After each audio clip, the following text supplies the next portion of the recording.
Il fallait la gérer cette 18e édition Tour de Savoie-Mont-Blanc, car la pluie était au rendez-vous durant pratiquement toutes les étapes. Elle n'est pas facile celle-là, elle n'est pas facile. Autant pour l'organisation que pour les sportifs, parce que pour l'organisation, parce que le temps n'est pas avec nous, donc c'est pas simple à gérer. On a perdu l'habitude d'avoir de la pluie, donc du coup, voilà, il faut gérer avec. Et puis la difficulté du parcours, puisqu'on avait annoncé qu'en 2016, ça serait le plus dur Tour de Savoie qu'on ait organisé. Et il s'avère que sur le papier, c'est vraiment ça. Plus dur, on n'a pas fait encore. 109 jeunes coureurs au départ de la première étape entre Saint-Michel-de-Maurienne et Cruzeil. Et là, au départ du contre-la-montre, on n'a plus qu'à 92 participants, puisqu'il y a eu des abandons, des chutes malheureusement, et puis il y a eu 2 coureurs mis hors course par les délais. Aujourd'hui, cet événement sportif international est devenu incontournable dans le paysage de la Savoie. Fait partie des événements de l'été, même s'il ne fait pas très chaud.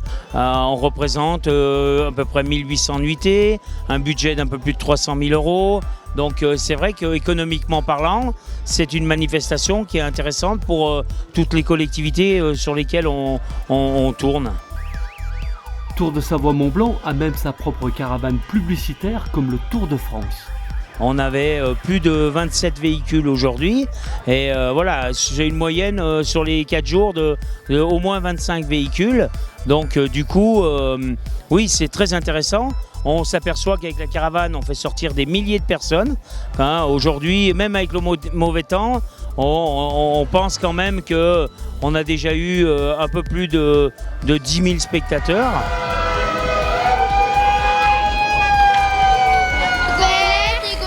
Des trucs chouettes là, un petit papier et un Skoda.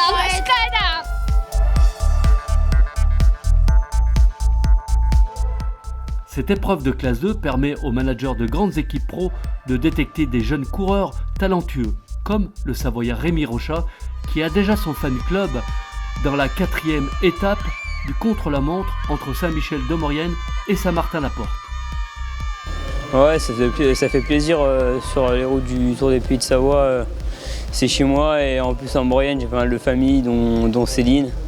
Et j'ai vraiment beaucoup de monde, que ce soit de la famille ou des supporters, des amis au bord des routes ces 3 jours. Donc c'est vraiment bien.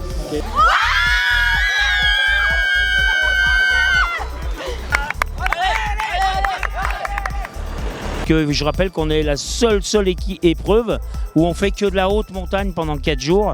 Et bien sûr, c'est une épreuve qui est la plus dure qu'on peut trouver on peut dire, dans le monde de l'UCI, dans classe 2, quoi. La 5e et dernière étape de 130 km entre Moutier et Cluses s'est terminée le dimanche 19 juin.